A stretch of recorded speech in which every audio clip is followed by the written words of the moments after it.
Alors, Pix est une plateforme numérique, en effet, mais aussi une structure à but non lucratif, initiée en 2016 par l'État. Pix te permet de mesurer et d'améliorer tes compétences numériques dans 5 domaines.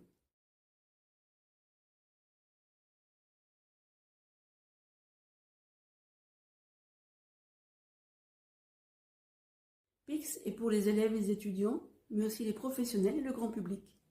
En fait, si tu es élève ou étudiant, les compétences numériques sont intégrées au cursus scolaire et universitaire. Et Pix est utilisé pour mesurer ces compétences. Les employeurs, quant à eux, peuvent utiliser Pix pour mesurer et développer les compétences numériques de leurs employés. Enfin, toute personne souhaitant améliorer et certifier ses compétences numériques peut utiliser Pix. Alors, quels sont les bénéfices du Pix ?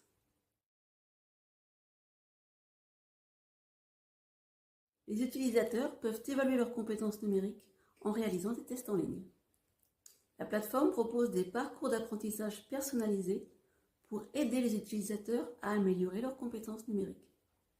Et enfin, il est possible d'obtenir une certification officielle, reconnue par l'État et valorisable sur le marché du travail. Alors comment passe-t-on la certification Pix ?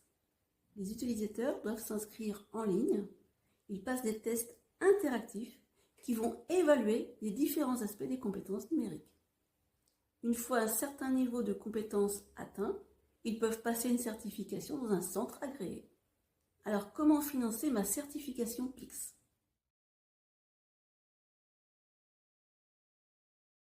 Le passage des tests sur la plateforme est complètement gratuit. Cependant, pour obtenir la certification officielle, il peut y avoir des frais. Ça dépend en fait de ton statut. En fait, le coût de la certification est souvent pris en charge par les établissements pour les scolaires ou par les employeurs dans le cadre de la formation. Et si Pix révèle que tu as besoin de t'améliorer en compétences numériques, c'est là que entre en œuvre le CLEA numérique.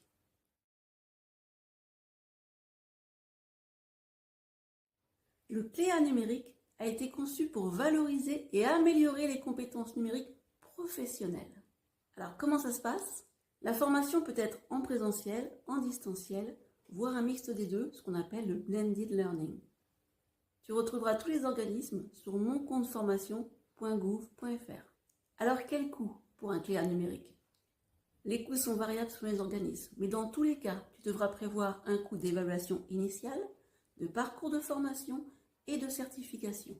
On appelle aussi l'évaluation finale.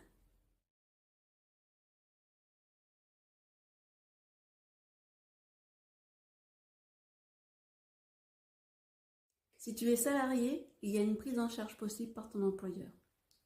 Bien souvent, c'est ton employeur qui va te le proposer même, dans le cadre de son PDC, son plan de développement des compétences, ce qu'on appelle la formation au cœur de l'entreprise. Ça peut être aussi en ProA, qui est une formation en alternance. Tu suis alors ta formation sur ton temps de travail et il est entièrement pris en charge. Donc tu es payé en plus. Si ton employeur n'a pas les moyens de financer ton CLEA numérique, n'hésite pas à lui proposer un financement partiel avec ton CPF, ton compte personnel de formation. Ainsi, tu seras exempt des 100 € de reste à charge, puisque l'employeur prendra à sa charge le reste.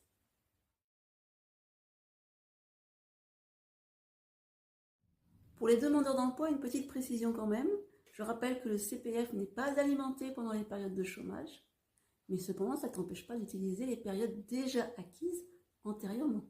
Alors, si tu es demandeur d'emploi, tu n'as pas besoin de l'accord de France Travail pour utiliser ton CPF pour un CLEA numérique.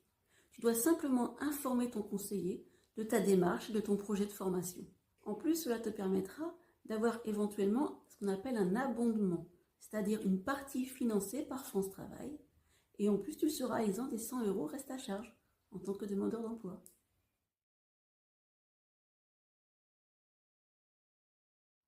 Si tu souhaites passer le CLEA numérique sans en parler à ton employeur ou juste pour ta satisfaction personnelle, c'est tout à fait possible. Tu peux le financer avec ton CPF ou tes propres moyens en dehors de ton temps de travail. Cependant, il faut savoir que tu auras un reste à charge de 100 €, quel que soit l'argent présent sur ton CPF. C'est la nouvelle loi depuis mai 2024. Sont exempts des 100 € de reste à charge les employés dont l'employeur participe au financement, comme j'en ai parlé tout à l'heure, également les demandeurs d'emploi, mais aussi ceux qui bénéficient d'un abondement, soit dans le cadre d'un AT ou d'un MP. AT, c'est accident du travail. MP, c'est maladie professionnelle.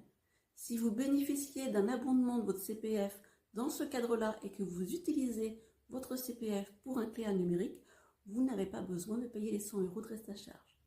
C'est également le cas pour ceux qui ont un compte C2P, qui est un compte professionnel de prévention. Si vous mobilisez vos droits dans ce cadre-là, vous êtes également exempt des 100 € reste à charge. Ces deux dispositifs renforcent la capacité des individus à s'adapter aux exigences du marché du travail. Pix et le CLEA numérique, des clés pour booster tes compétences numériques et valoriser ton profil.